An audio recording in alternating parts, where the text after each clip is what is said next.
সম্প্রতি লক্ষ্য করা যাচ্ছে কোনো কোনো অসাধু ব্যবসায়ী আল্লামা দেলোয়ার হোসেন সাঈদী সাহেবের অডিও ভিসিডি নামে বেনামে বাজারে ছেড়েছে। এ বিষয়ে আমরা পরিষ্কারভাবে জানাচ্ছি, বিশ্বনন্দিত মুফাসসির ও জাতীয় সংসদ সদস্য আল্লামা দেলোয়ার হোসেন সাঈদী সাহেবের যাবতীয় তাফসির মাহফিল ও বিষয়ভিত্তিক আলোচনার অডিও, ভিডিও, সিডি, ভিসিডি ও ডিভিডি বাজারজাত করার জন্য আমরা এককভাবে লিখিত অনুমোদন প্রাপ্ত।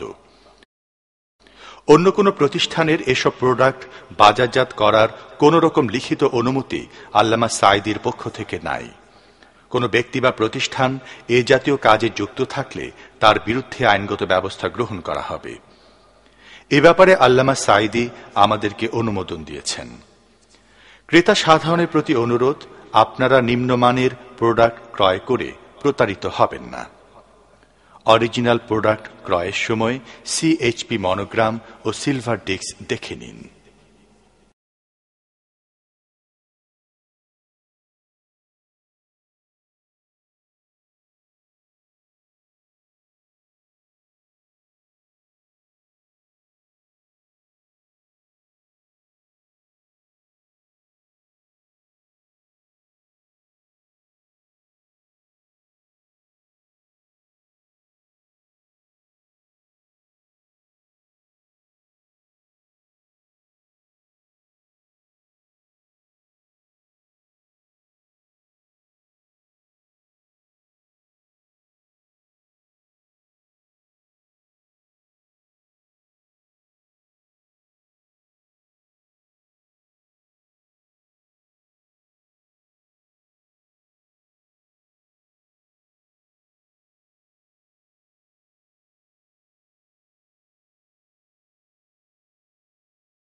أعوذ بالله من الشيطان الرجيم بسم الله الرحمن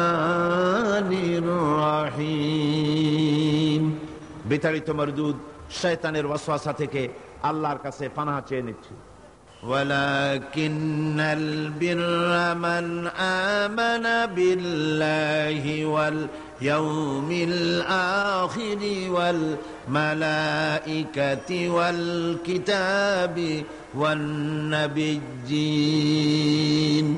প্রকৃতপক্ষে পুণ্যের কাজ হচ্ছে আল্লাহর প্রতি ঈমান আনা, কিতাব, আখিরাত, ফেরেশতা এবং নবীদের প্রতি ঈমান আনা।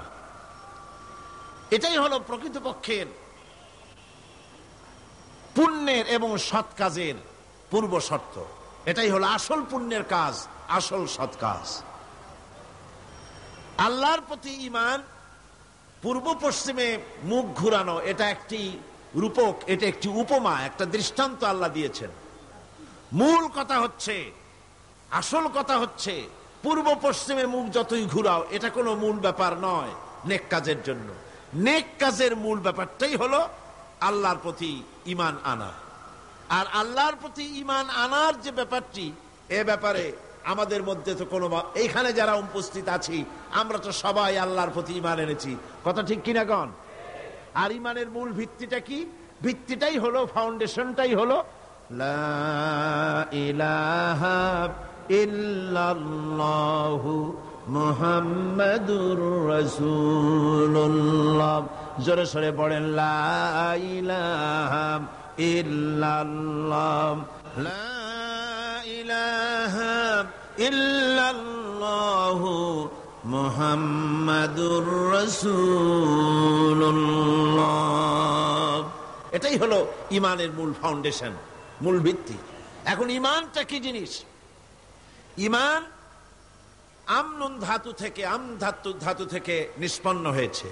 এর অর্থ হচ্ছে চরিত্রের মানসিক ভিত্তি, যেটাকে বলা হয় আরবিতে, যেটাকে বলা হয় ঈমান, বিস্ময়, বিশ্বাস, প্রত্যয়। কোরআন পৃথিবীর সমস্ত মানব মণ্ডলীকে দুই ভাগে বিভক্ত করেছে। একটা হচ্ছে ঈমান আনয়নকারী মুমিন মুসলমান, আর এক শ্রেণী হচ্ছে ইমানকে প্রত্যাখ্যানকারী মানুষ, যাদেরকে বলা হয় সরাসরি কাফের। এর ভিতরে যারা ইমান এনেছে তারাই হলো পৃথিবীর শ্রেষ্ঠতম মানুষ। পৃথিবীর শ্রেষ্ঠ মানুষ কারা? আল্লাহ পাক কোরআন শরীফের মধ্যে বলছেন, ইন্নাল্লাযীনা আমানু ওয়া আমিলুস সালিহাতি উলাইকা হুম খায়রুল বারিয়া। আল্লাহ পাক বলেন, নিশ্চয়ই যারা ঈমান এনেছে আর আমলে সালেহ করেছে, নেক কাজ করেছে, তারাই হলো সৃষ্টির ভিতরে সবচাইতে ভালো মানুষ, শ্রেষ্ঠ মানুষ। যারা ঈমান এনেছে এবং আমলে সালেহ করেছে, তারাই হলো সৎ কাজ করেছে, এরাই হলো সবচাইতে শ্রেষ্ঠ মানুষ, ভালো মানুষ। এই ঈমান আবার দুই প্রকার। এই ঈমান কয় প্রকার? এক প্রকার হচ্ছে ধর্মীয় ধরনের ঈমান, আর এক প্রকার হচ্ছে পার্থিব ধরনের ঈমান। এখন ধর্মীয় ধরনের ঈমান যেটা, সেটা হলো আল্লাহ, পরকালে বিশ্বাস করা, পরকালে জবাবদেহিমূলক জীবন যাপন করা, নবীর জীবন আদর্শকে মেনে চলা, রিসালাতকে মেনে চলা, এগুলি হলো ধর্মীয় ধরনের ঈমান। আর পার্থিব ধরনের ঈমান হচ্ছে এখানে না আছে আল্লাহ, না আছে পরকাল, না আছে কোনো কিতাব, না আছে কোনো ফেরেশতা, না আছে কোনো রসুল, না আছে চরিত্রের কোনো বালাই, না আছে এখানে কোনো কিছু। এখানে মৌলিক চরিত্র গঠনের শিক্ষা দীক্ষা এখানে কিছুই নাই। এখানে আছে দুনিয়া কা মজা লে লো, দুনিয়া তুমহারি হ্যায়, ইট ড্রিঙ্ক এন্ড বি মেরি, খাও পান করো আর ফুর্তি করো, ডু ফুর্তি নো চিন্তা। এই হলো পার্থিব ঈমানের নমুনা। এখন পার্থিব ঈমানে যারা ঈমানদার, তাদের ঈমানের চারটা ভাগ, তাদের মাবুদ হচ্ছে চারজন। পার্থিব ঈমান, এই ঈমানে যারা বিশ্বাসী, তাদের মাবুদ কয়জন? চারজন। তাদের প্রথম মাবুদ, এক নম্বরের মাবুদ হচ্ছে দেশ বা জাতি। এই দেশের জন্য, জাতির জন্য তারা প্রাণ দিতে পারে, তারা সব কিছু করতে পারে। তারা দেশের জন্য, জাতির জন্য ধন, মান, রক্ত সব দেওয়া পুণ্যের কাজ বলে মনে করে। কিন্তু ধর্মের জন্য কোনো কিছু করা, এটা পিছিয়ে যাওয়া মনে করে, যে আমাদেরকে পিছিয়ে নিয়ে যাওয়া হচ্ছে, তথাকথিত মধ্যযুগের দিকে আমাদেরকে সরিয়ে নিয়ে যাওয়া হচ্ছে। দেশ এবং জাতি হলো তাদের কাছে প্রধান। তারা ধর্মকে বাদ দিয়ে জাতি গঠন করতে চায়। এজন্য বিশ্বকবি আল্লামা ইকবাল রহমতুল্লাহ আলাইহি বলেছেন, কম মজহব সে হ্যায় মজহব জু নহি তুম ভি নহি, কম মজহব সে হ্যায় মজহব জু নহি তুম ভি নহি, জজবে বহম জু নহি মাহফিল আঞ্জুম ভি নহি। ধর্মেতে হয় জাতির গঠন, ধর্ম নাই তো তুমিও নাই, নাইকো যদি মাধ্যাকর্ষণ, গ্রহ সূর্য ভূমিও নাই। ধর্ম দিয়ে একটা জাতির গঠন হয়। যদি ধর্মকে বাদ দিয়ে জাতি গঠন করা হয়, তাহলে অবস্থা হবে মাধ্যাকর্ষণ, ল অফ গ্রাভিটেশনের কারণেই যেমন চন্দ্র, সূর্য, গ্রহ, নক্ষত্র, সৌররাজি, নবমণ্ডল, ভূমণ্ডল একটা আর একটাকে টেনে ধরে আছে, আকর্ষণ করে আছে, আর একটাকে কেন্দ্র করে আর একটা ঘুরছে, টিকে আছে, এর স্থিতিশীলতা আছে। যেদিন এই মাধ্যাকর্ষণ শক্তি যদি না থাকে, তাহলে গ্রহ, সূর্য, ভূমি যেমন থাকবে না, অনুরূপ ভাবে যে জাতি গঠন হয় ধর্ম বিবর্জিত ভাবে, সেই জাতি দুনিয়ার ভিতরে টিকে থাকতে পারে না। তারা লাঞ্ছিত হয়, তারা নিগৃহীত হয়, তারা নির্যাতিত হয়।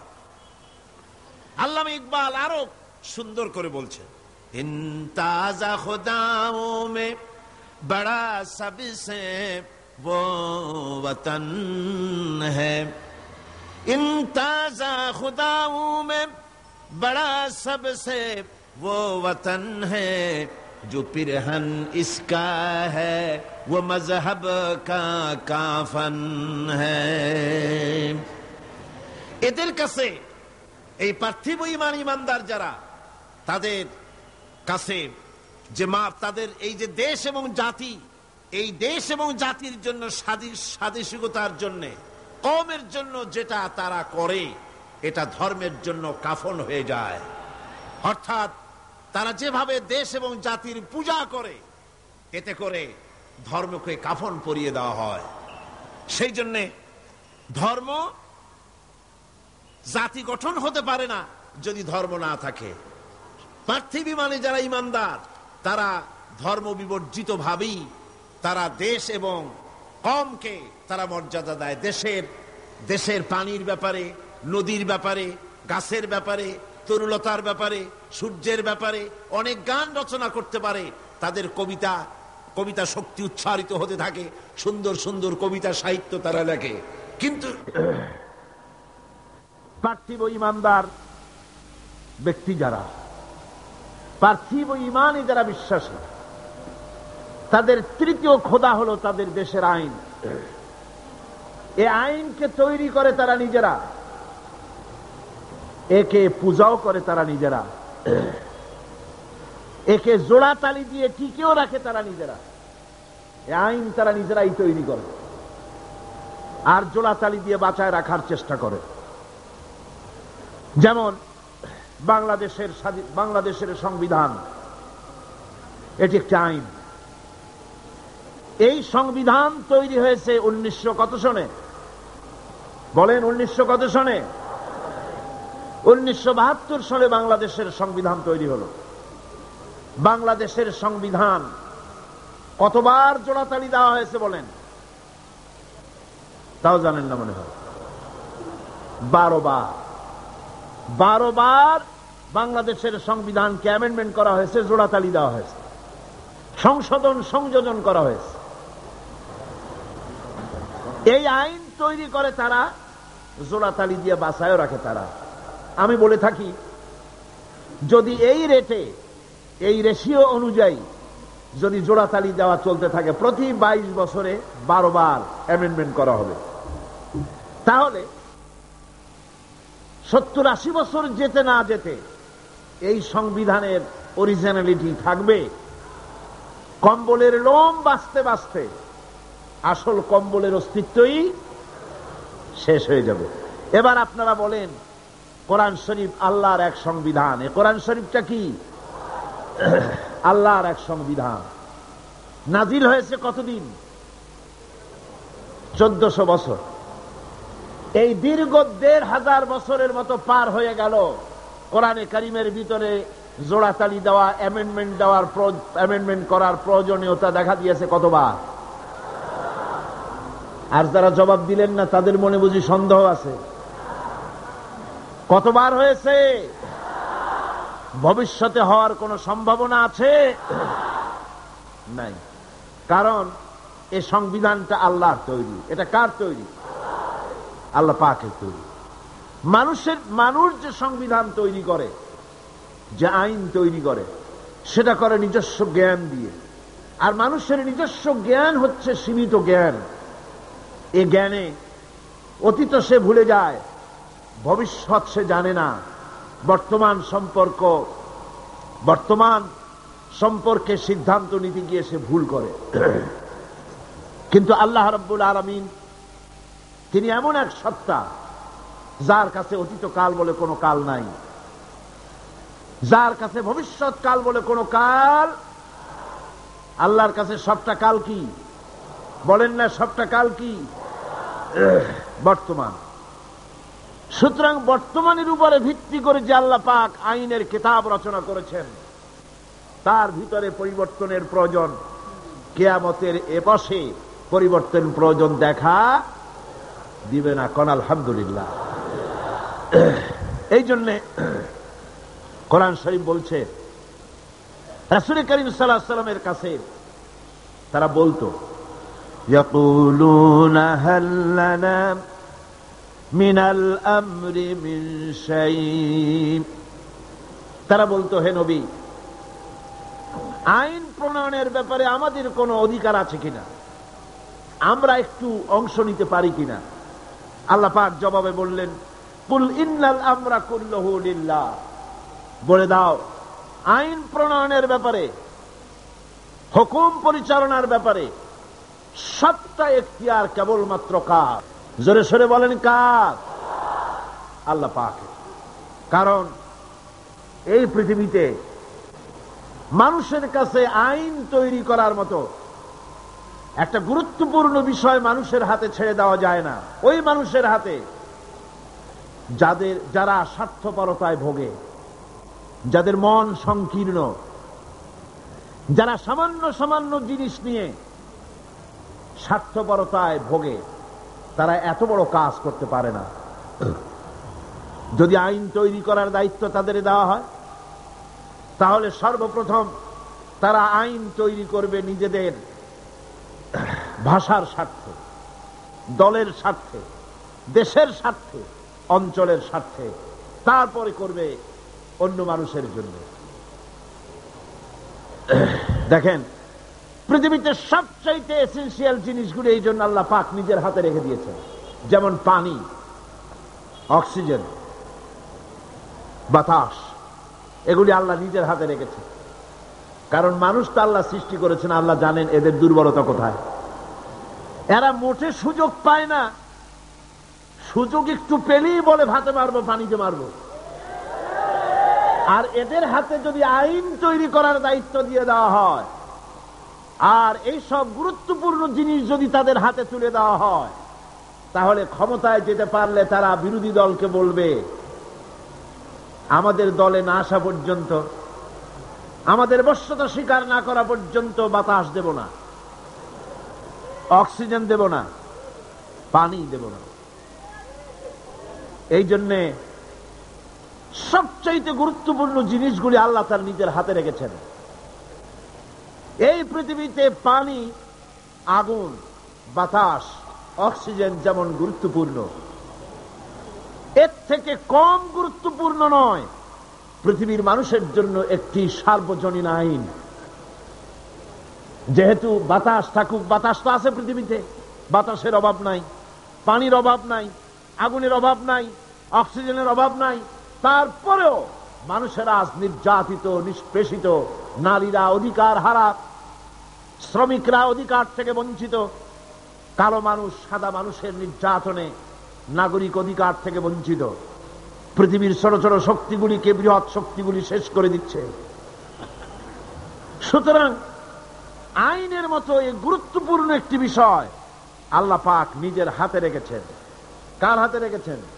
নিজের হাতেই রেখেছেন। সে আইনের কিতাবখানার নাম হলো, এটার নাম হলো কোরআন। তাই আল্লাহ রাব্বুল আলামিন তার উপরে যারা ঈমান আনে, তাদের ঈমানের ভিতরে আল্লাহ থাকে, রসুল থাকে, পরকাল থাকে, জবাবদিহিমূলক আচরণ থাকে। সে ব্যাখ্যা পরে দেব।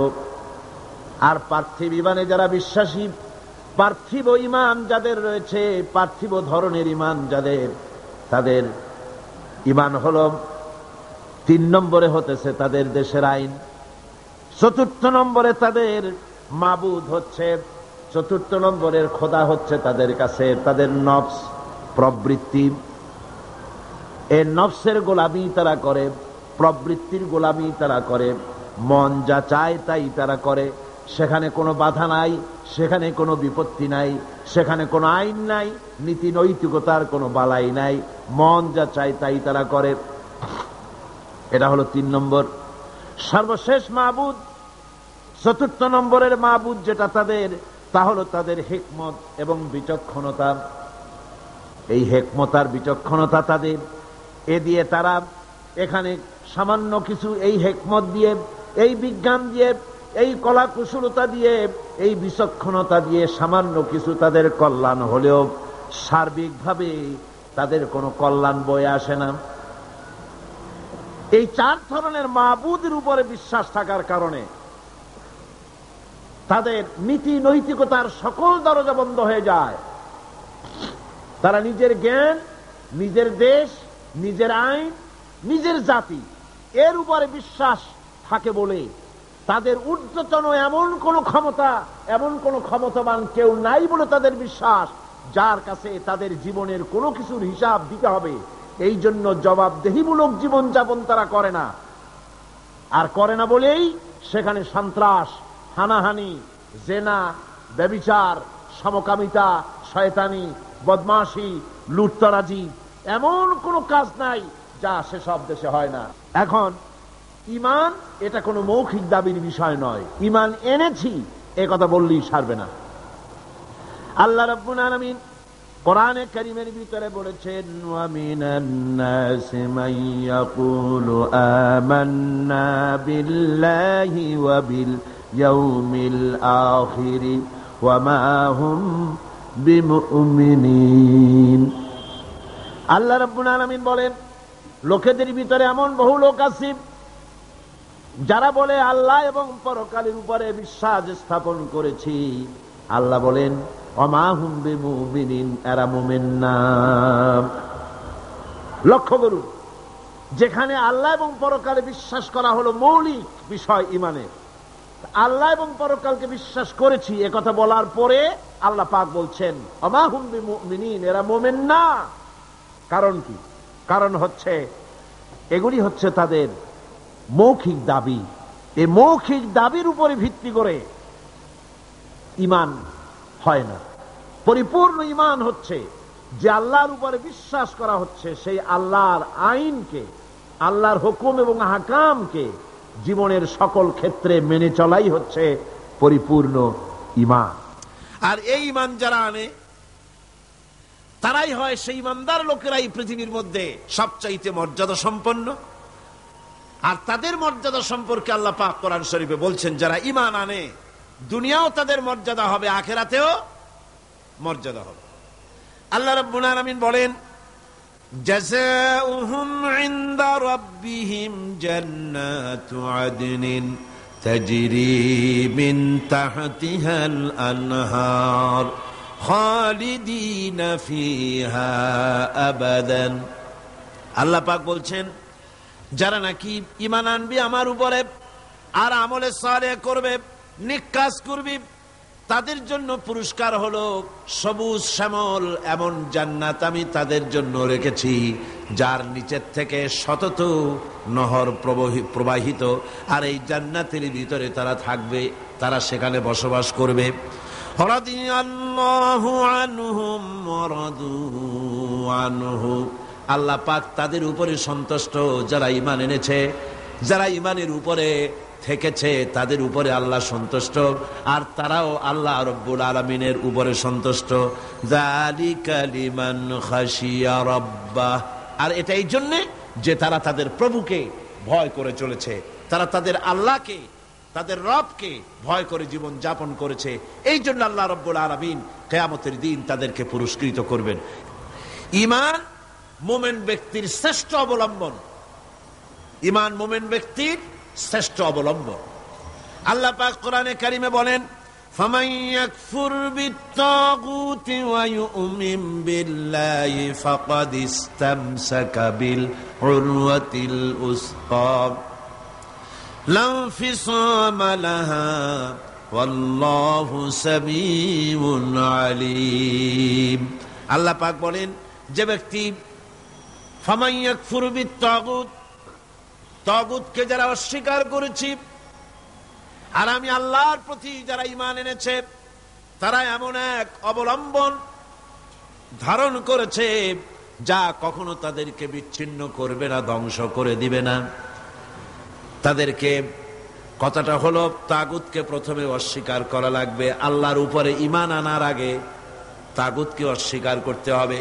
আর তাগুত হচ্ছে সেই শক্তি, যে শক্তি শুধু নিজেই আল্লাহর আইন অমান্য করে না, বরং অন্যদেরকেও আল্লাহর আইন অমান্য করতে বাধ্য করে, তারাই হলো তাগুত।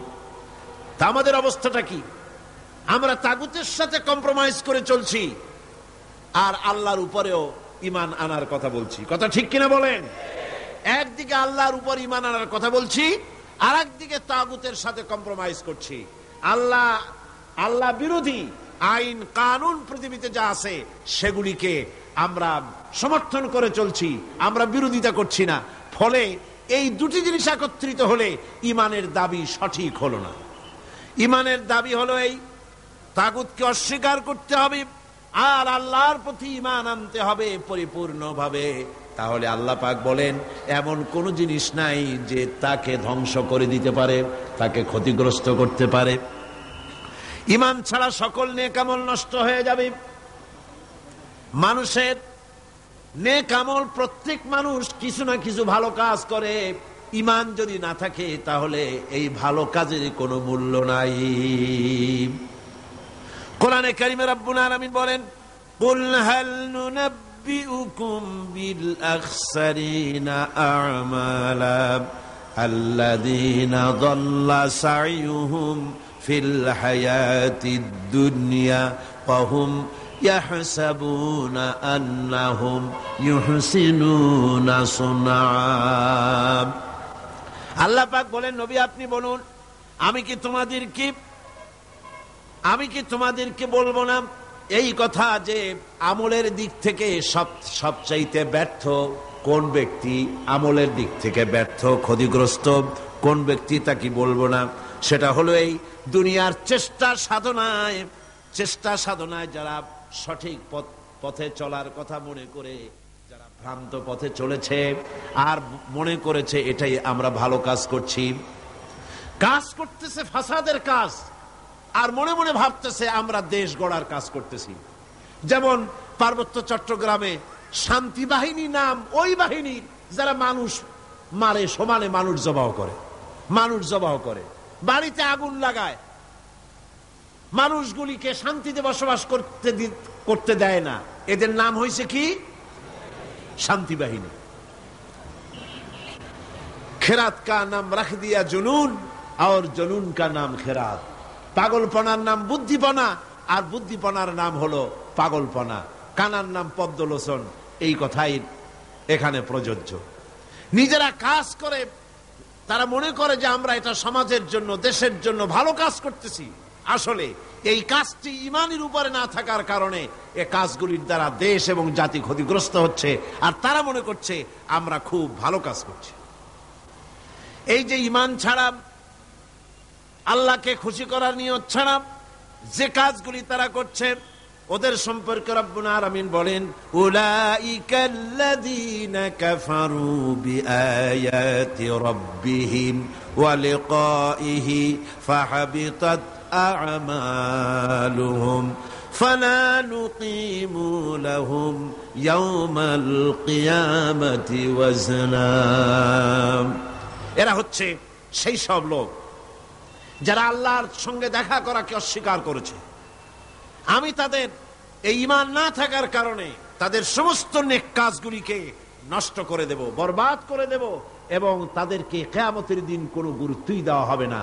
তারা এই পৃথিবীতে যতই নিজেদেরকে গুরুত্ব মনে করুক, নিজেদের গুরুত্ব নিজেরা মনে করুক, বা অপর মানুষেরা তাদের গুরুত্ব দিক না কেন, কিয়ামতের দিন তারা আমার কাছে কোনো গুরুত্ব পাবে না। ঈমান এমন একটা জিনিস যেটা আল্লাহর শাস্তি থেকেও বাঁচিয়ে দেয়। আল্লাহ মানুষের উপরে যদি কোনো গজব আসে, আযাব আসে, এই আযাব থেকে, গজব থেকে বাঁচতে হলে কিসের প্রয়োজন? জোরে বলেন না, কিসের প্রয়োজন? ঈমানের প্রয়োজন। আল্লাহ রাব্বুল আলামিন বলেন,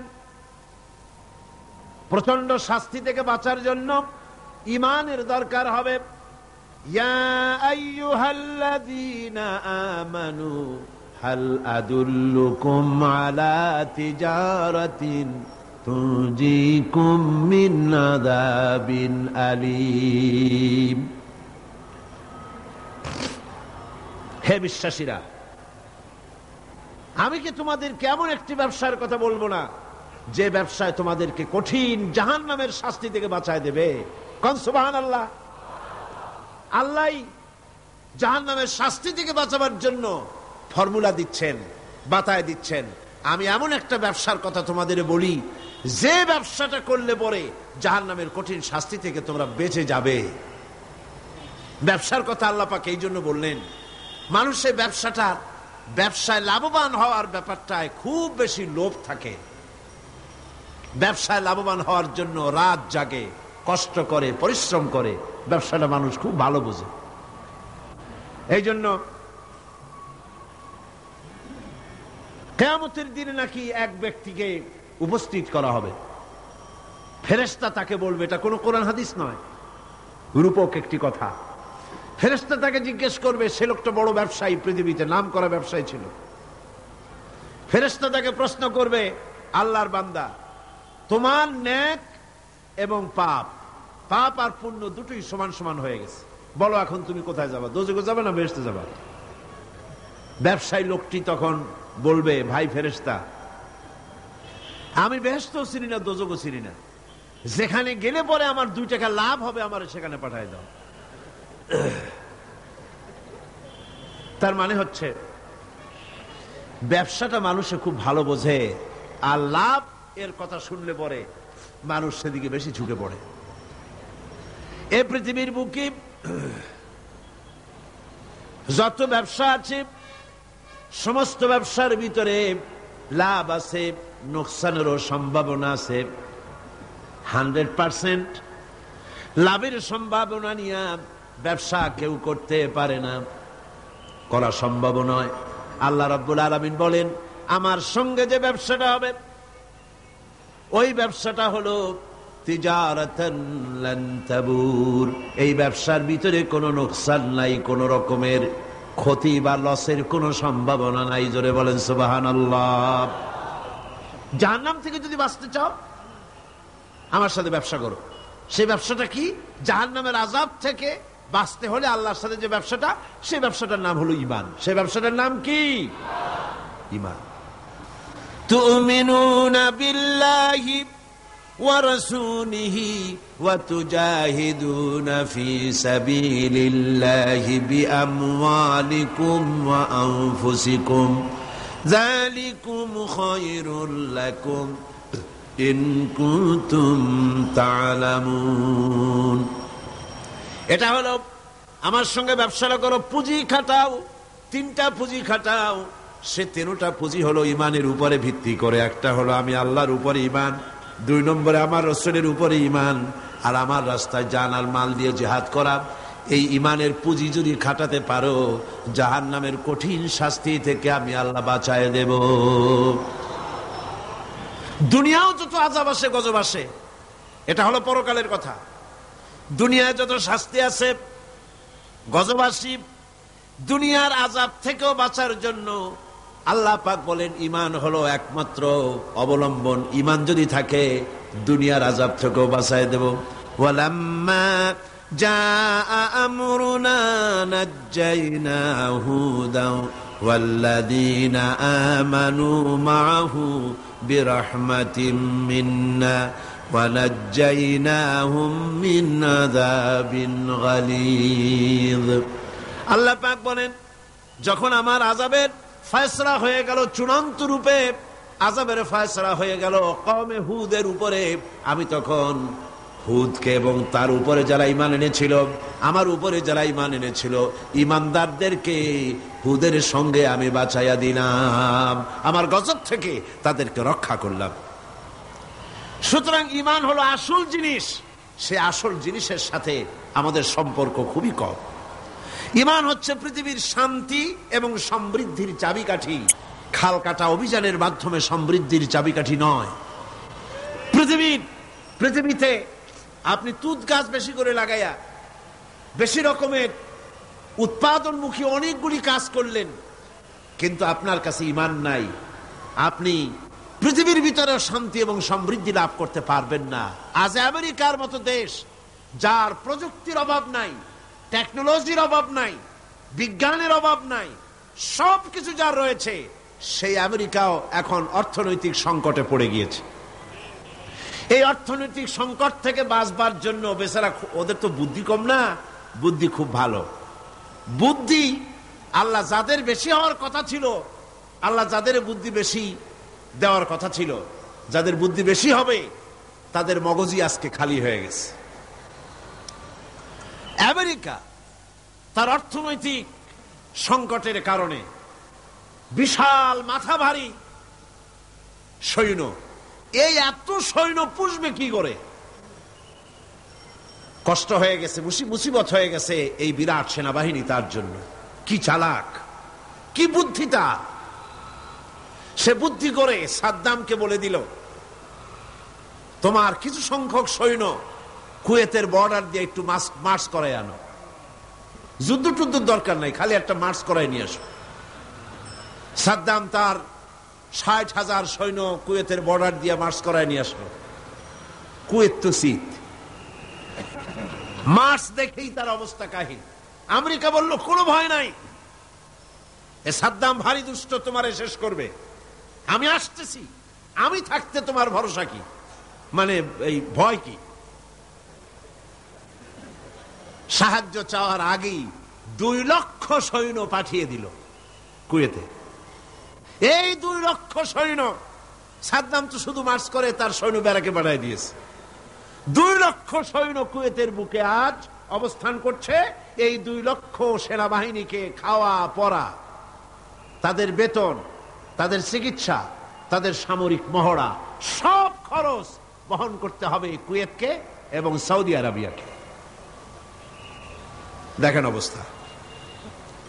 তাহলে বোঝা গেল ঘটনাটা বাইদি ভাই আমি বললাম, মূল আমি যেটা বলতে চেয়েছি যে জমিন থাকলেই, প্রযুক্তি থাকলেই সমৃদ্ধি আসে না।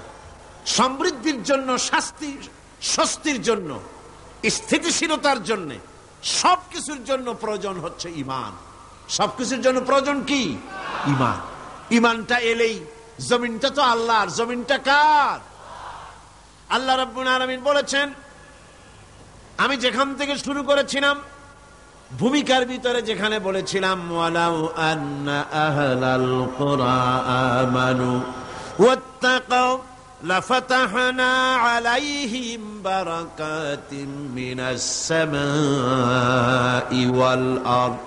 আল্লাহ পাক বলেন, দেশের লোকেরা, জনপদের লোকেরা যদি আমার উপর ঈমান আনে আর আমাকে ভয় করার নীতি যদি অবলম্বন করে চলে, আল্লাহ 2টা শর্ত দিলেন। জোরে বলেন, শর্ত দিলেন কয়টা? কি কি? ঈমান আর তাকওয়া। ঈমান আর কি? 2টা শর্ত দিলেন আল্লাহ। বললেন আমার উপরে যদি ঈমান আনো আর আমাকে ভয় করার নীতি যদি অবলম্বন করে চলো, লাফাতাহনা আলাইহিম বারাকাতিম মিনাস সামাই ওয়াল আরদ। তাহলে আকাশ আর জমিনের সব বরকতের দরজা আমি আল্লাহ খুলে দেব। খাবারের অভাব হবে না, আকাশ থেকে বৃষ্টি পড়বে, সার পড়বে। সার তো নতুন আবিষ্কার হয়েছে, এর আগে এই পৃথিবীতে সার কে দিয়েছেন? আল্লাহ রাব্বুল আলামিন দিয়েছেন, এখনো দিচ্ছেন। পৃথিবীর মাটিতে আমি এই মাটির বরকতের সব দরজা খুলে দেব। আমাদের দেশে কোনো জিনিসের অভাব নাই। ভোলায় গেছিলাম, ভোলা, বরিশাল, গ্রেটার বরিশাল, এর মধ্যে ভোলা এখন একটা জেলা। সেখানে শুনলাম তেলের কূপের সন্ধান পাওয়া গেছে, কিন্তু তেল উঠাইতে পারতেছে না। তেল আমাদের দেশেও আছে, আমাদের দেশেও তেল আছে, কোন আলহামদুলিল্লাহ। অনেক সম্পদ আছে। আল্লাহ পাক বলছেন আমার উপরে যদি ঈমান আনো আর আমাকে ভয় করার নীতি যদি অবলম্বন করো, মাটির তলার তেল সবটুকুন বের করে দেব। আর যদি আমার উপর ঈমান না আনো, আমাকে যদি ভয় না করো, বরং আমাকেই যদি বৃদ্ধাঙ্গুষ্টি প্রদর্শন করে চলো, মাটির তেল উঠবে না, তোমাদের তেল বের করে ছাড়বো। এবার আমি বলবো, প্রত্যেকটি জিনিসের বিপরীত আর একটা জিনিস থাকে, থাকে না? থাকে কিনা? যেমন রাতের বিপরীতে দিন, আকাশের বিপরীতে জমিন, অমাবস্যার বিপরীতে পূর্ণিমা,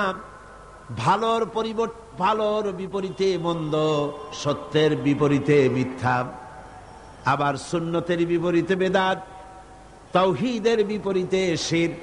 অনুরূপ ভাবে এই পৃথিবীতে ঈমানের বিপরীত আর একটা শব্দ আছে, যার নাম হলো কুফর। কাফেরের বন্ধু হলো, কাফেরদের বন্ধু হচ্ছে তাগুত। কাফেরের বন্ধু কারা? আল্লাহ পাক বলেন, ওয়াল্লাযীনা কাফারু আউলিয়াউহুমুত তাগুতু ইউখরিজুনাহুম মিনান নূরি ইলাজ যুলুমাত। কাফেরদের বন্ধু হলো, কাফেরদের অভিভাবক, কাফেরদের নেতা, তারা হলো তাগুত। আর তাগুত হলো নিজেও আল্লাহর আইন মানে না, অন্যদেরকেও আল্লাহর আইন মানতে দেওয়ার, মানার সব পথ রুদ্ধ করে দেয়। ওর নাম হলো তাগুত। আল্লাহ বলেন কাফেরদের বন্ধু হলো তাগুত। এই তাগুতেরা কাফেরদেরকে ইউখরিজুনাহুম মিনান নূরে ইলাজ যুলুমাত, এই আলো থেকে এদেরকে অন্ধকারের ভিতরে নিয়ে যায়। তাগুতেরা, তাগুত শক্তি কাফেরদেরকে আলো থেকে কোথায় নিয়ে যায়? অন্ধকারের ভিতরে নিয়ে যায়। আলো হচ্ছে ইসলাম। আলো কি? ইসলাম। আর অন্ধকার কি? মানুষের তৈরি করা মতবাদ। তাই এরা বলতে থাকে, পৃথিবীর এই সব মানুষেরা এরা বলতে থাকে যে দেখো, ইসলাম হচ্ছে বহুত পুরানা জিনিস, এটার মধ্যে তেমন কিছু নাই। আসল হচ্ছে মুক্ত বুদ্ধি, মুক্তি চেতনা, মুক্ত চেতনা, মুক্ত বুদ্ধি, এগুলোর দিকেই মানুষকে তারা আকর্ষণ করে। নাস্তিক্যবাদের দিকে শয়তানের এই চেলারা নাস্তিক্যবাদের দিকে মানুষকে ঠেলে দিয়ে দেয়। নাউযুবিল্লাহি মিন যালিক। তারা মানুষকে জ্ঞানের নামে অন্ধকারের দিকে ঢুকিয়ে দেয়। তাদের কাছে যে জ্ঞান আছে, আমাদের দেশে যত বুদ্ধিজীবী আছে, আমি পাইকারি হারে সমস্ত বুদ্ধিজীবীদেরকে খারাপ বলি না। বুদ্ধিজীবী মাত্রই খারাপ নয়। যে সমস্ত বুদ্ধি কন্ট্রোল হয় ওহির জ্ঞান দিয়ে, সেই সব বুদ্ধিজীবীরা ভালো বুদ্ধিজীবী। আর যে সব বুদ্ধিজীবীরা ওহির জ্ঞানকে অস্বীকার করে নিজস্ব মন মস্তিষ্ক প্রচিত জ্ঞান দিয়ে মানুষকে জ্ঞান বিতরণ করতে চায়, ওরাই হলো তাগুতি শক্তি, ওরাই হচ্ছে নাস্তিক, ওরাই হচ্ছে মুরতাদ, যারা আল্লাহর জ্ঞানকে, ওহির জ্ঞানকে অস্বীকার করে মুক্তি বুদ্ধি চর্চার নামে যারা মানুষের সামনে প্রচার করে নিজেদের মতবাদ।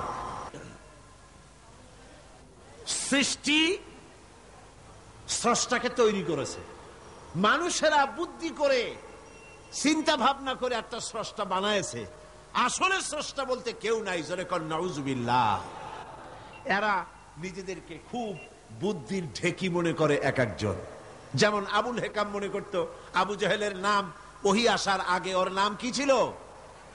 আবুল হেকাম। আবুল হেকাম মানে বুদ্ধির বাপ। কিন্তু ওহির জ্ঞান যখন এসে গেল পৃথিবীতে, তখন ওর নাম হলো কি? আবু জাহেল, মানে কি? মূর্খের পিতা। আজ যারা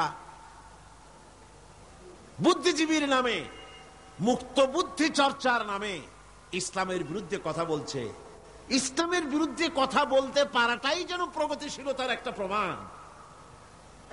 আল্লাহরে গালি দেওয়া, রসুলকে গালি দেওয়া, পৃথিবীতে এরকম আর কোথাও আছে বলে আমার মনে হয় না। বাংলাদেশে যেরকম আছে, হিন্দু লেখক, হিন্দু সাহিত্যিক, তারাও তাদের ভগবানকে, তাদের দেবতাদেরকে তারা তাদের সাহিত্যে গালি দিয়েছে। এমন সাহিত্য আমার সামনে পড়ে নাই। আপনারা দেখছেন কিনা আমি জানি না।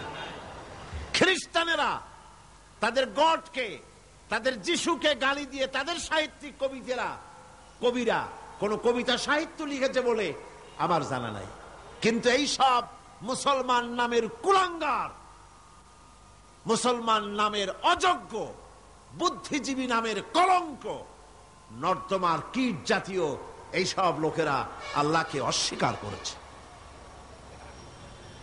বন্ধুগণ, দৃষ্টান্ত দিতে গিয়ে আমি এসব বুদ্ধিজীবীর দৃষ্টান্ত দিতে গিয়ে মওলানা রুমের সেই ঘটনাটা আমি শ্রোতাদেরকে শোনাই যে গাধার একটা পদচিহ্নের ভিতরে গাধা হেঁটে যাচ্ছিল রাস্তা দিয়া, নরম মাটিতে পায়ের চিহ্ন পড়ে গেছে, গর্ত হয়েছে, সেই গর্তের ভিতরে গাধা পেশাব করেছে, গর্তটা পরিপূর্ণ হয়ে গেছে গাধার পেশাবে। পিঁপড়া একটা যাচ্ছিল কোথাও, সে হাঁটতে হাঁটতে গাধার পেশাবের মধ্যে পড়ে গিয়েছে। সামান্য বাতাসে পানিটা নড়তেছিল। পিঁপড়া তখন নাকি বলতেছে যে ভূগোলের পাতায় পড়েছিলাম সেই পাঠশালার জীবনে, পৃথিবীতে নাকি আটলান্টিক নামক একটা মহাসাগর আছে। শেষ পর্যন্ত আমি সেই আটলান্টিক মহাসাগরেই পড়ে গেলাম। এই উত্তাল ঢেউ অতিক্রম করে কেমনে আমি কিনারায় যাব? কোত্থেকে যেন একটা শুকনা তেঁতুলের পাতা এসে পড়েছে গাধার পেশাবের ভেতরে। পিঁপড়া বহু কষ্ট করে ওই পাতার উপরে উঠে বসেছে। পাতাটি ঢেউয়ের তালে তালে সামনের দিকে এগিয়ে যাচ্ছে।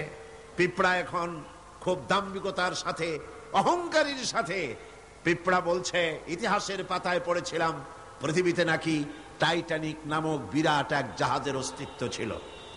শেষ পর্যন্ত ভাগ্যের জোরে আমি সেই টাইটানিকের নাবিক হয়ে বসলাম।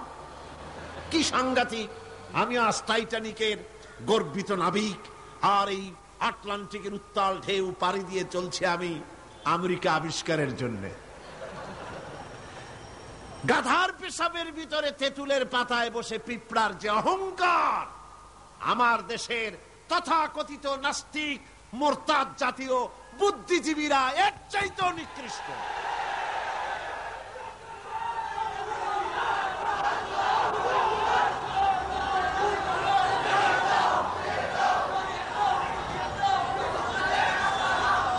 এবার আল্লাহর ভাষায় শুনুন, পৃথিবীর শ্রেষ্ঠ মানুষ কারা, তাও আল্লাহর ভাষায় শুনেছেন। এবার আল্লাহর ভাষায় শুনুন, এই পৃথিবীতে নিকৃষ্ট মানুষ কারা। আল্লাহ পাক বলেন, ইন্না শাররাদ দাওয়াবি ইনদাল্লাহিল্লাযীনা কাফারু ফাহুম লা ইউমিনুন। আল্লাহ পাক বলেন, এই পৃথিবীর বুকে বিচরণশীল জীবদের মধ্যে সবচাইতে নিকৃষ্ট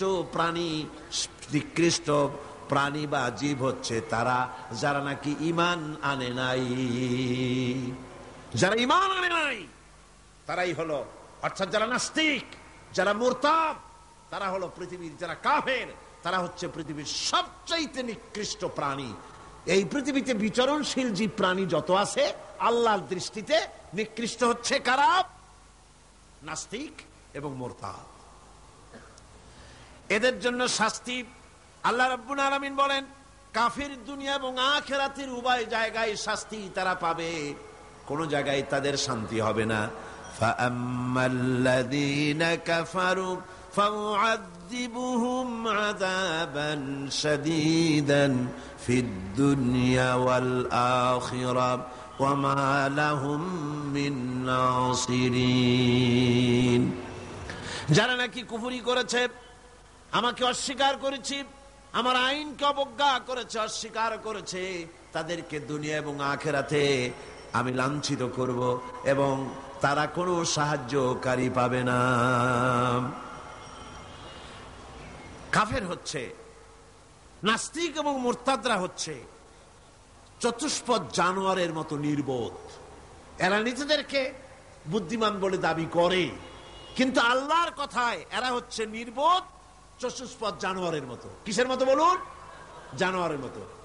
আল্লাহ পাক বলছেন, আল্লাহ পাক বলেন, ওয়ামাসালুল্লাযীনা কাফারু কামাসালিল্লাযী ইয়ানঈকু বিমা লা ইয়াসমাউ ইল্লা দুআআও ওয়া নিদা সুম্মুম বুকুমুন উমিয়ুন ফাহুম লা ইয়াকিলুন। আল্লাহ পাক বলেন, কাফেরদের দৃষ্টান্ত হচ্ছে এরকম, রাখাল যেমন তার জানোয়ারকে ডাকে। আপনাদের দেশে আছে না রাখাল গরুকে ডাকে, হ্যাঁ গরু এদিকে আয়, বলে না? এদিকে আয়, অথবা ডাইনে যাবার সামনে যা। গরু থেকে বোঝে যে এদিকে আয় মানে আমারে ডাকতেছে, ওদিকে যা মানে আমারে সরে যেতে বলতেছে। এগুলো বোঝে? বোঝে না। আল্লাহ পাক বলেন, রাখাল যেমন চতুষ্পদ জানোয়ারকে ডাকে, জানোয়ার শুধু একটা আওয়াজ শোনে মাত্র, কিন্তু রাখাল কি বলে তা সে বুঝতে পারে না, শুধু একটা আওয়াজ শোনে। ও তো হলো বধির, ও হলো অন্ধ, ও হলো বোবা।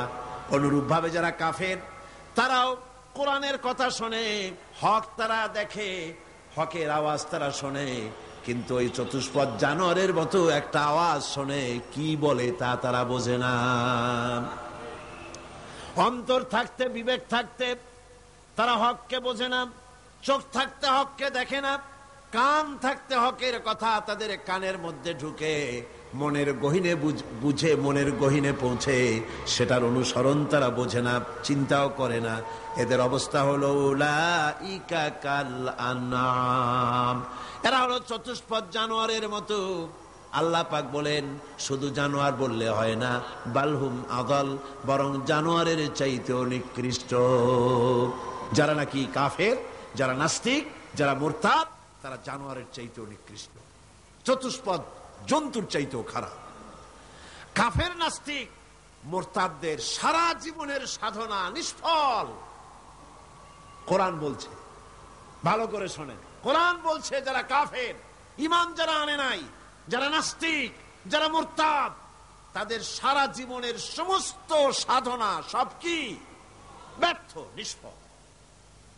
আল্লাহ পাক বলেন, ওয়াল্লাযীনা কাফারু أعمالهم كسراب بقيعة يحسبه الظمآن ماء حتى إذا جاءه لم يجده شيئا আল্লাহ পাক বলেন কাফেরদের আমল হলো এরকম, যারা নাকি আমাকে অস্বীকার করেছে তাদের আমল, তাদের কাজগুলি অবস্থা এমন যেমন মরুভূমির ভিতরে মরুচারীরা পথ চলতে গিয়ে দূরে দেখতে পায় পানি আছে, পানি মনে করে তার কাছে যায়। যখন কাছে চলে গেল, যারে পানি মনে করেছিল, হাত্তা ইযা জাআহু লাম ইয়াজিদহু শাইয়া, যাকে পানি মনে করেছিল কাছে গিয়ে দেখলো কিছুই পেল না, পানি নাই। আছেন এরকম? মরীচিকা বোঝেন? এই যে চৈত্র মাস, বৈশাখ মাসের যখন প্রচন্ড রোদ হয়, তখন পিচ ঢালা রাস্তার উপরে দেখবেন দূরের থেকে মনে হবে যেন পানি চিকচিক করছে। আসলে কি পানি? না। মরুভূমির উপরে পথ চলতে গিয়ে ওইরকম দেখা যায়, বিরাট জলাশয়, মনে হবে অনেক পানি আছে ওখানে। যখন কাছে যায়, কাছে গিয়ে প্রাণান্ত হয় ওখানে গিয়ে পানিটা পান করার জন্য। আল্লাহ বলেন কাছে যখন যায়, হাত্তা ইযা জাআহু লাম ইয়াজিদহু শাইয়া, কাছে গিয়ে তখন কিছুই পায় না। এইভাবে মরীচিকার বেত মরীচিকা দেখে মরুচারীরা যেমন পানির জন্য ছুটে যায়, পানি পায় না, প্রাণান্ত হয়ে যায়। কাফির, বেঈমান, নাস্তিক, মুরতাদরা তাদের সমস্ত জীবনের আমলগুলি এভাবে নিষ্ফল, কোনো দাম নাই, কোনো মূল্য নাই। তারা নিজেদের তৈরি করা মতবাদকে শান্তি আছে বলে মনে করে শেষ পর্যন্ত দেখে কিছুই নাই। যেমন কমিউনিজম ৭২ বছর ধরে পৃথিবীকে কিছুই দিতে পারে নাই, জ্বালা দিয়েছে, যন্ত্রণা দিয়েছে, কষ্ট দিয়েছে, হতাশা দিয়েছে, ক্ষুধা দিয়েছে, দারিদ্র দিয়েছে, নির্যাতন করেছে, নিষ্পেষণ করেছে, এর জন্য ভালো কিছুই করতে পারে নাই। বলেন পেরেছে নাকি? কি বলেন পেরেছে? সুতরাং এভাবে করি ওরা মনে করে ভালো, আসলে তো ভালো না। আসল ভালো তো আল্লাহ রাব্বুল আলামিন যেটা বান্দার জন্য করেন, এর থেকে ভালো আর কিছু হতে পারে না। কি বলেন? পারে না। সুতরাং আজকে মূল ব্যাপারটা হলো এই যে নাস্তিক এবং মুরতাদ সবচাইতে পৃথিবীর কপাল পোড়া। এরা সব বিশ্বাস করে কিন্তু আল্লাহর বিশ্বাস করে না। কন নাউযুবিল্লাহ। আমি বুঝি না যেদের মাথায় কি ঘিলু আছে কি নাই। একটা মাইক দেখলে, এই যে বিরাট মাইকগুলি আমার সামনে, অনেকগুলি মাইক আমার সামনে আছে, দেখলে কি মনে হয়? যেটা এমনি এমনি হয়েছে? বলেন আপনারা, কি মনে হবে? এমনি এমনি হয়েছে? এই বিশাল প্যান্ডেল দেখলে কি মনে হয়? যে কয়েকজন আলেম এখানে বসে কি একটা দোয়া দুরূদ পড়ে ফু দিছে আর অমনি প্যান্ডেলটা হয়ে গেছে। এই যে আলোয় ঝলমলে বিশাল মাহফিল, কি মনে হয় যে কেউ ফু দিল আর অমনি হয়ে গেল? এই ছোট্ট ঘড়িটা দেখলে কি মনে হয়? এমনি এমনি হয়েছে? ছোট্ট একটি ঘড়ি দেখলে মনে হয় কেউ বানিয়েছে, টেবিল দেখলে মনে হয় কেউ বানিয়েছে, মাইক দেখলে মনে হয় কেউ বানিয়েছে, এতটুকুন একটা প্যান্ডেল দেখলে মনে হয় কেউ বানিয়েছে। কিন্তু দুর্ভাগ্যের বিষয়, তথাকথিত বুদ্ধিজীবী আর এই নাস্তিক মুরতাদগুলি এমনই কপাল পোড়া, ওই বিশাল আকাশ দেখার পরে মনের ভিতরে তারা এটা বোঝে না যে এর পেছনে একজন স্রষ্টা আছে, যার নাম আল্লাহ রাব্বুল আলামিন। তারা বলে আকাশের স্রষ্টা নাই, জমিনের স্রষ্টা নাই, মানুষের স্রষ্টা নাই, সব নাকি এমনি এমনি হয়েছে। জোরে কর নাউযুবিল্লাহ। এই চিন্তার সংকীর্ণতা, এই জন্য কাফেরদের কোন জায়গায় তাদের জীবনের সমস্ত আমালগুলি বরবাদ হয়ে যাবে।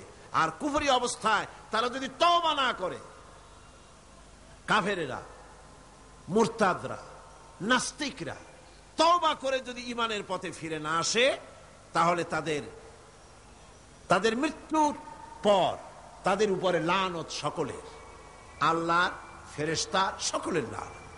আল্লাহ পাক বলেন ইন্নাল্লাযীনা কাফারু ওয়া মাতু ওয়া হুম কুফফারুন উলাইকা আলাইহিম লা'নাতুল্লাহি ওয়াল মালাইকাতি ওয়ান নাসি আজমাইন।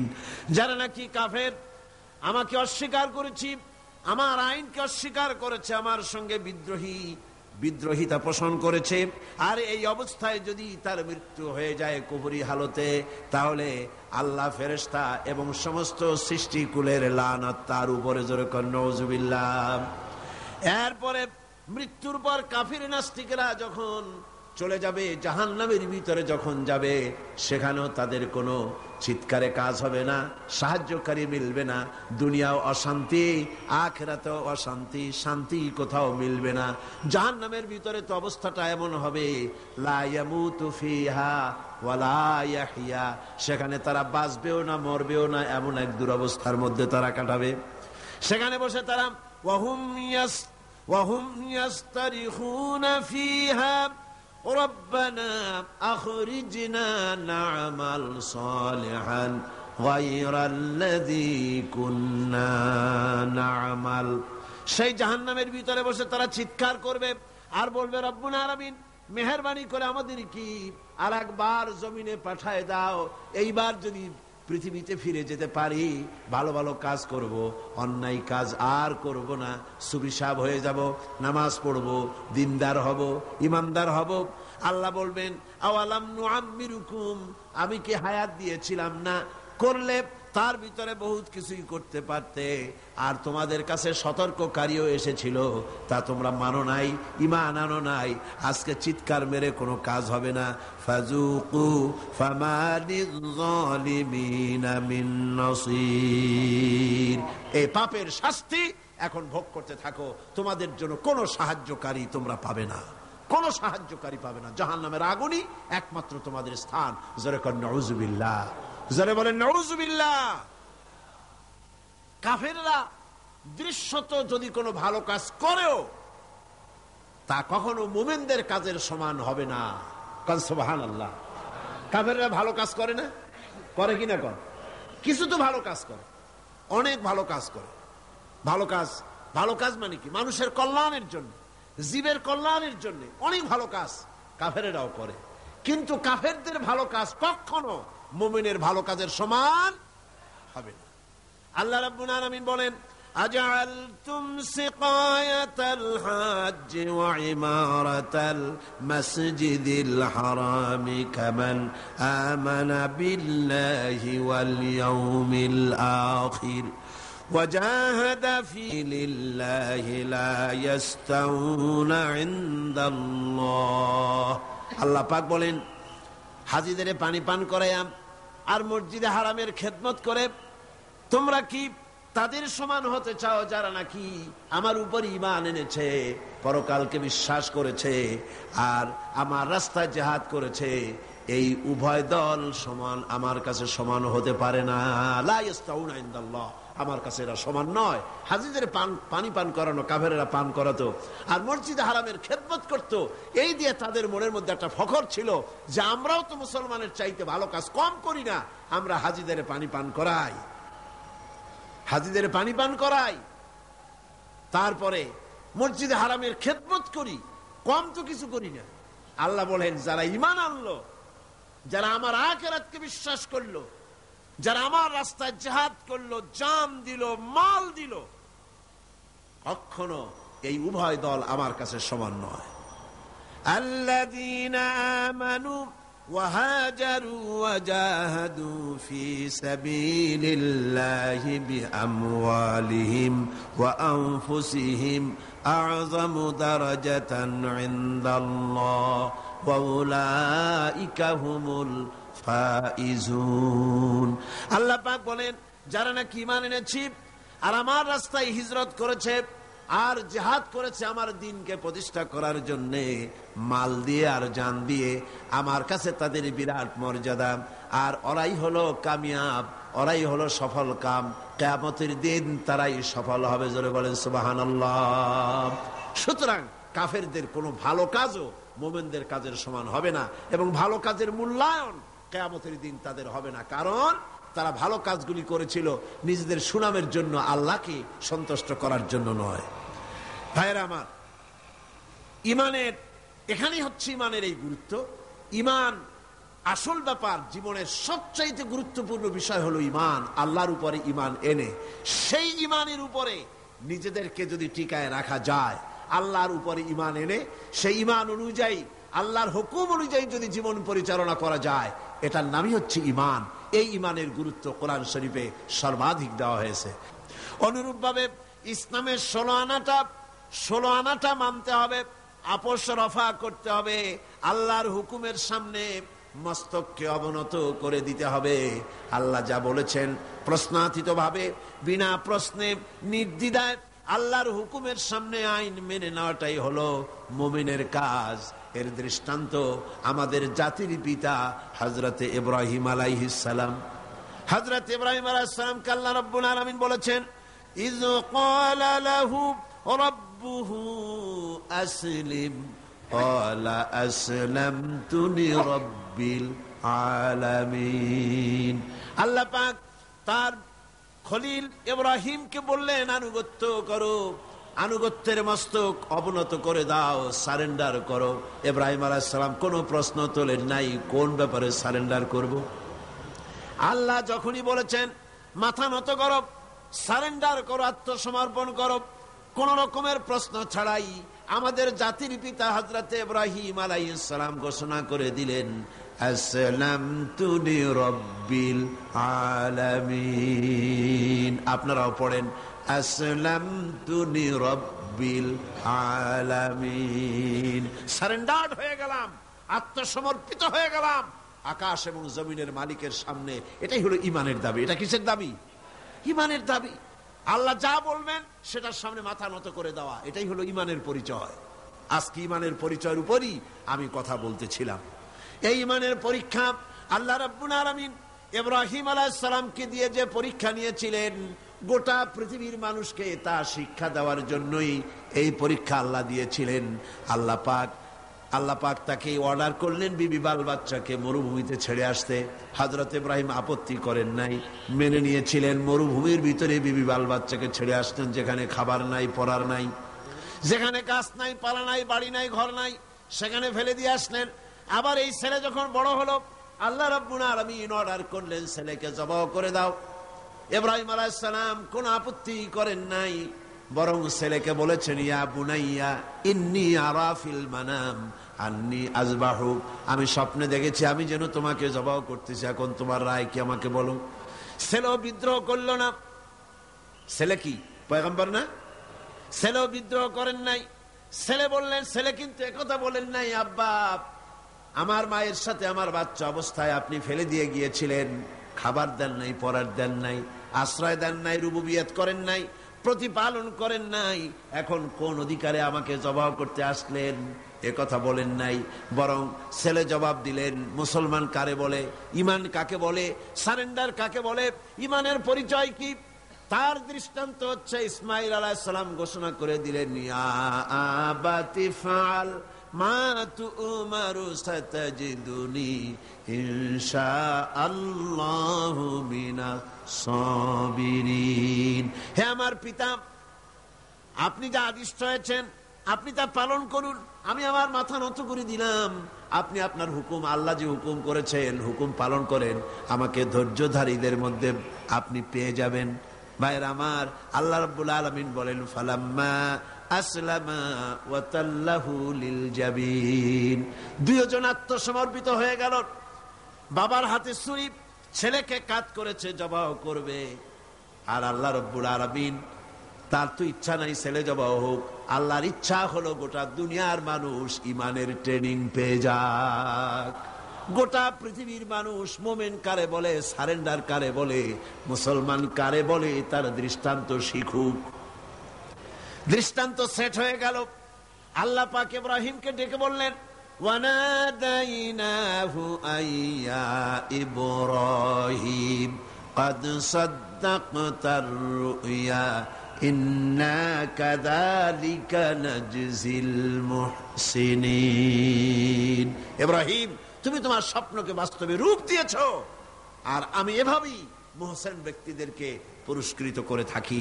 সুতরাং ঈমান হচ্ছে সারেন্ডার হওয়া, সারেন্ডার্ড হয়ে যাওয়া, আত্মসমর্পিত হয়ে যাওয়া। ঈমান হচ্ছে আল্লাহ পাকের পরিচয় হচ্ছে এই যে আল্লাহর হুকুমের সামনে মাথাকে একেবারেই নত করে দেওয়া। আর এখানেই শান্তি, এখানেই শান্তি। আল্লাহ পাক কোরআনে কারিমে বলেন, আফাগায়রা দীনিল্লাহি ইয়াবগুন ওয়ালাহু আসলামা মান ফিস সামাওয়াতি ওয়াল আরদি তাওআন ওয়া কারহা। তোমরা কি আমার দেওয়া জীবন ব্যবস্থা ছেড়ে দিয়ে মানুষের তৈরি করা কোনো মতবাদ গ্রহণ করতে চাও? ওয়ালাহু আসলামা মান ফিস সামাওয়াতি ওয়াল আরদ, অথচ আকাশে যা আছে জমিনে যা আছে সব আনুগত্যের মস্তক আমার সামনে অবনত করে দিয়েছে। কোন সুবহানাল্লাহ, জোরে কোন সুবহানাল্লাহ।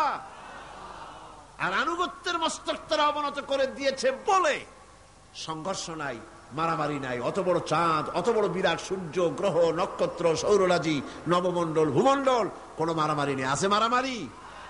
এই পৃথিবীতে কত প্রাণী আছে, জঙ্গল ভরা প্রাণী, সমুদ্র ভরা প্রাণী, মাঠ ভরা প্রাণী, পাহাড় ভরা প্রাণী। কোন প্রাণী খাদ্যাভাবে মিছিল করেছে কখনো?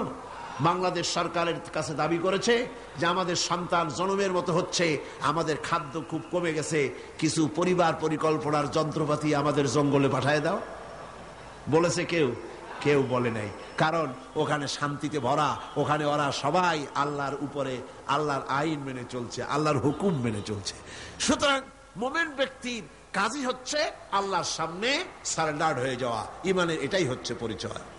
আল্লাহ রাব্বুল আলামিন বলেন, কুল ইন্না সালাতি ওয়া নুসুকি ওয়া মাহইয়ায়া ওয়া মামাতি লিল্লাহি রাব্বিল আলামিন। পড়েন সবাই, ইন্না সালাতি ওয়া নুসুকি ওয়া মাহইয়ায়া ওয়া মামাতি লিল্লাহি রাব্বিল আলামিন। এটাই হলো মুমিনের কথা, এটাই হলো ইমানের পরিচয়। মুমিন বলবে নিশ্চয়ই আমার নামাজ, আমার কোরবানি, আমার হায়াত, আমার মত সবকিছু আল্লাহ রব্বুল আলামিনের জন্য।